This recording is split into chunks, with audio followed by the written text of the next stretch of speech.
여러분, 우리가 오늘 함께 읽은 이 빌립보서는요, 사도 바울이 복음을 전하다가 감옥에 갇혀 있을 때에 빌립보 성도들에게 쓴 그 편지입니다. 이 바울을 걱정하면서 기도하면서 애쓰고 있는 그 빌립보 성도들을 향해서 바울이 이 편지를 쓰고 있는 거죠. 이 바울이 감옥에 갇혀 있을 때에 사실 상황이 좋지는 않았던 것 같습니다. 빌립보서를 찬찬히 읽어보면 그 안에서도 서로 간에 어떠한 갈등의 씨앗이 있었던 것 같고요. 그리고 외부로부터도 이상한 복음을 전하는 사람들이 있어서 그 가르침을 혼란스럽게 하는 무리들이 있었던 것 같아요. 뿐만 아니라 더 안타까운 것은 사회적으로 지금 바울이 감옥에 갇혀 있으니 여러분, 사람들이 보기에 감옥에 갔다 그러면 여러분 부러워할까요? 비난할까요? 여러분, 야, 쟤 감옥 갔대. 와, 대박. 진짜 좋겠다. 이런 사람이 있어요? 없어요. 그렇죠? 감옥에 가 있는 그 상황이 그 자체만으로도 참 큰 부담이 되는 그러한 상황이었고, 그뿐만 아니라 함께 그리스도인으로서 하나님을 믿는 크리스찬들임에도 불구하고 이 사도 바울이 감옥에 갇힌 그 상황을 아주 맹렬하게 비난했던 사람들이 있었던 것 같아요. 저 봐라, 응? 쥐가 무슨 사도라고 그렇게 떠들고 다니더니만 어디 이상한 데서 와가지고 우리 지역에서 이 교회 가고 저 교회 가고 하면서 이렇게 저렇게 열심히 활동하더니 잘 됐다. 자, 여러분들 우리 교회로 오십시오. 우리가 진짜입니다. 저 보십시오. 감옥 간 거 보니까 뭔가 있는 거 아니겠어요? 여러분, 다른 사람들 사회적으로도 감옥 간 것이 그렇게 부담스러울 뿐만 아니라 함께 믿는 그 크리스찬들 공동체 안에서조차 한편 맹렬한 비난을 받기도 했으니 여러분, 이 상황이 바울에게도 얼마나 부담이 되고 또 특별히 그 빌립보 교회 바울을 정말 후원하고 함께 기도하면서 또 함께 섬겼던 이 빌립보 교회인들 입장에서는 얼마나 그 마음이 참 힘들고 외롭고 어려웠겠어요. 또 그 당사자인 바울의 마음은 얼마나 참 곤혹스럽고 어려움이 많았겠습니까? 좀 다른 것도 아니고 하필 감옥이라니. 여러분, 감옥은 결코 좋은 곳이 아니잖아요. 감옥은 누구에게도 감옥은 그야말로 죄인 취급을 받는 곳이잖아요. 야, 너 앞으로 공부 열심히 해. 안 그러면 저 사람처럼 된다 하는 그 대표적인 부분이 감옥 아닙니까? 그 감옥에 갇혀 있는 이 바울, 그를 바라보고 있는 성도. 여러분, 그러한 심정을 가지고 오늘 이 본문을 우리가 보아야 할 것 같아요. 그런데 여러분, 오늘 이 본문을 보면서 참 많이 위축되고 실족하고 또 마음의 상처가 깊을 이 상황 가운데 오늘 20절에서 바울이 빌립보 성도들에게 무엇이라고 말하고 있나요? 오늘 20절에서요. 오늘 함께 읽은 이 본문 20절에서 바울은 이렇게 말합니다. 아무 일에든지 내가 부끄러워하지 않는다라고 말해요. 우리 20절 함께 읽을까요? 시작. 나의 간절한 기대와 소망을 따라 아무 일에든지 부끄러워하지 아니하고. 여러분, 지금 바울은 부끄러워하지 않는다라고 말해요. 여러분, 아니 바울이 무슨 철없는 10대 그런 친구들이 아니잖아요. 10대 비하하는 건 아닙니다. 그러나 뭐 자기가 지금 어떤 상황에 처해 있는지 모르는 사람이 아니잖아요. 감옥에 있으면서 스웩 하면서 자기를 이렇게 뽐내고 그런 사람은 아니잖아요. 충분히 자기가 어떤 상황에 있고 많은 사람들이 자기를 위해서 어떠한 걱정을 하는지 충분히 아는 그 상황 가운데 바울은 아무 일에도 내가 부끄러워하지 않는다라고 말해요. 그러면서 아니요, 도대체 어떻게 여러분 바울이 이렇게 아무 일에도 부끄러워하지 않는다라고 말할 수 있습니까? 여러분, 오늘 이 함께 읽은 이 20절에서요. 방금 읽은 이 부끄러워하지 않는다라는 이 부끄러워하지 않는다는 이 단어를 한 축으로 놓는다면 또 다른 한편에 바울은 존귀하게 된다라는 말로 그 비결이 무엇인지를 말하고 있습니다. 20절 한 번 더 읽을까요? 아까 읽은 지점. 부끄러워하지 아니하고 함께 읽겠습니다. 시작. 지금도 전과 같이 온전히 담대하여 살든지 죽든지 내 몸에서 그리스도가 존귀하게 되게 하려 하나니 라고 말해요. 여러분, 누가 존귀하게 되기를 원한다고 말하고 있습니까? 그리스도. 다시요. 누가 존귀하게 되기를 원한다고 말하고 있습니까? 그리스도. 여러분, 제가 이 6월 초쯤부터 해서 오늘 이 시간에 우리가 어떤 말씀으로 함께 좀 붙들고 기도하면 좋을까 그렇게 묵상하는 중에 사실 이 본문이 오늘 이 말씀, 이 구절이 제 가슴을 쾅 쳤었습니다.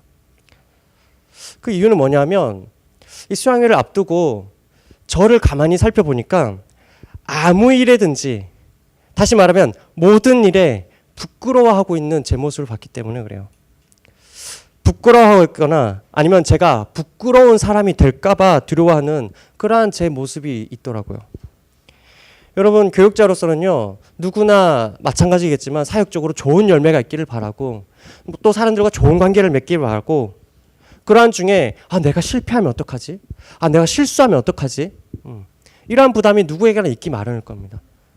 저는 특히나 더 소심하거든요. 그래서 여러분, 아마 우리 GBS 리더들도 있을 텐데, 여러분 주일날 어느 날 갑자기 조언이 안 와요. 그럼 어떤 마음이 들어요? 나 때문인가? 그렇지 않아요? 여러분, GBS 리더들만 그렇지 않아요. 교육자님도 마찬가지예요. 오늘 잘 나오다가 어떤 애가 새 가족으로 왔는데 갑자기 일어나서 나가요. 그러면은 설교하는 중에 그런 생각이 든다고요. 나 때문인가? 뻔히 잘 나오던 애가 안 보여요. 그러면은 그런 마음이 들어요. 나 때문인가? 여러분, 이게 저와 어떤 교육자들의 이야기입니까? 우리 모두에게 이런 모습 있지 않습니까?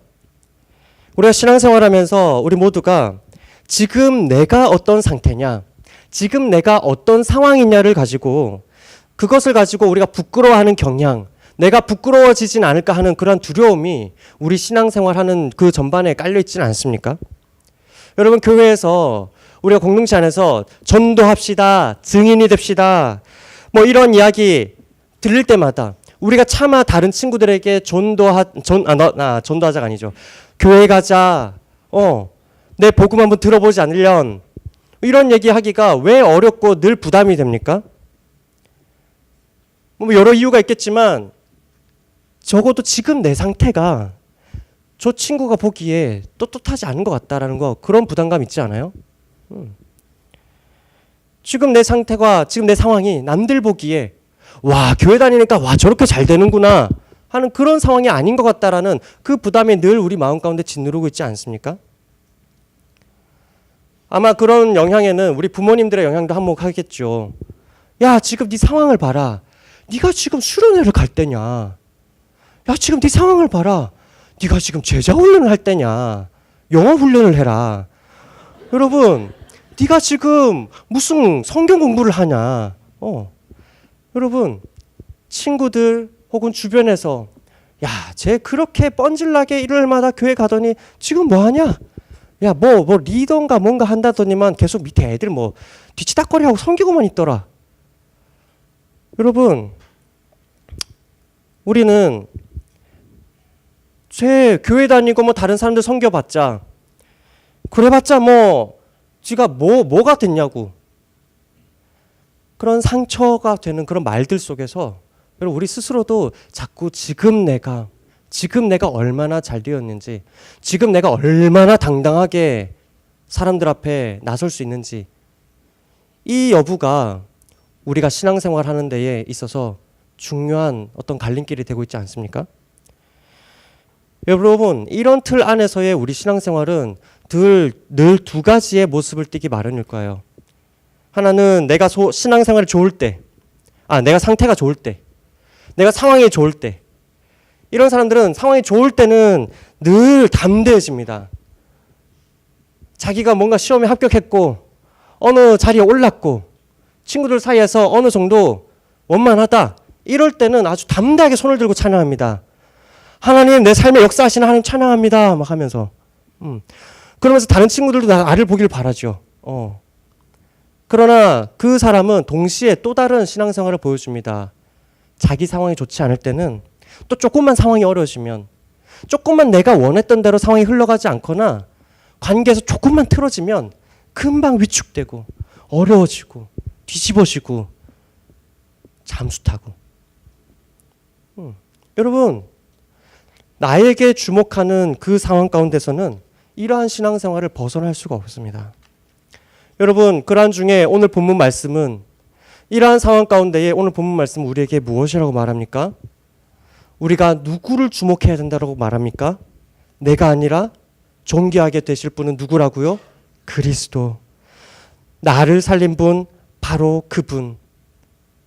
나를 살리신 그분의 이야기, 나를 살리는 그분의 이야기, 바로 그 복음.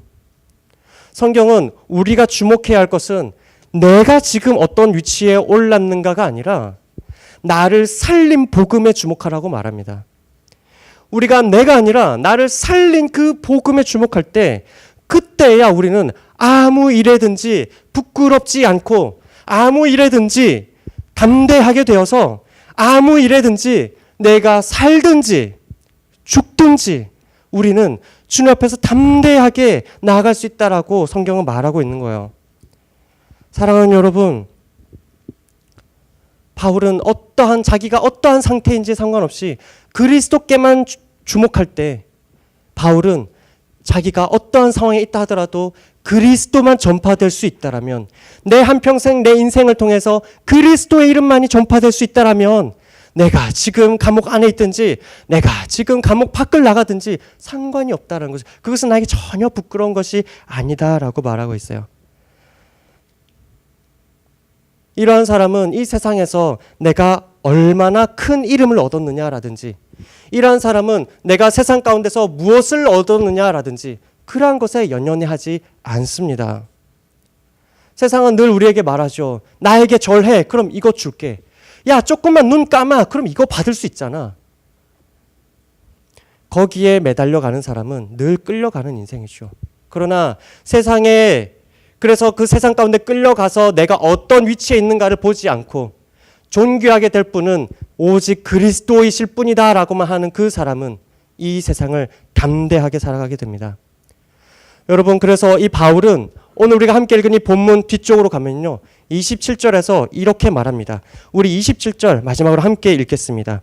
함께 읽습니다. 시작. 오직 너희는 그리스도의 복음에 합당하게 생활하라라고 말해요.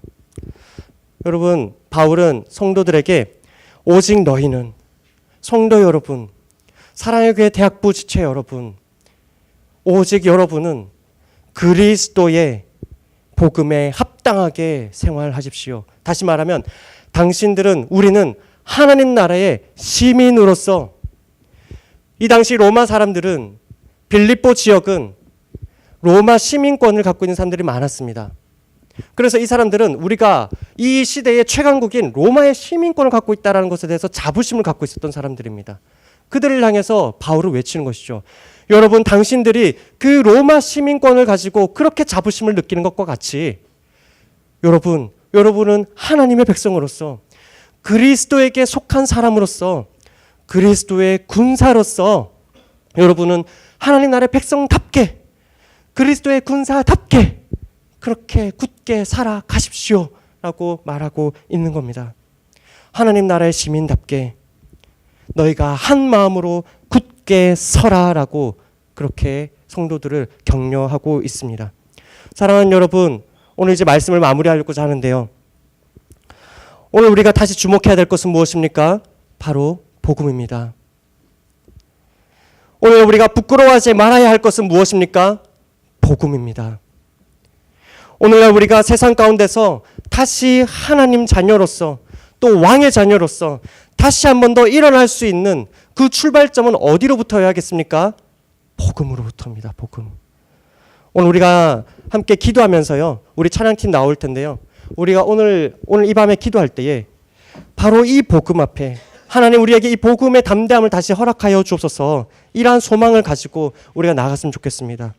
이 복음 앞에 다시 서서 이 복음을 다시 경험하고 이 복음을 우리 삶의 입술로, 또 우리 삶으로 증언하는 그러한 증인이 되는 그러한 수양회가, 이번 수양회가 되기를 간절히 소망합니다. 아멘. 네.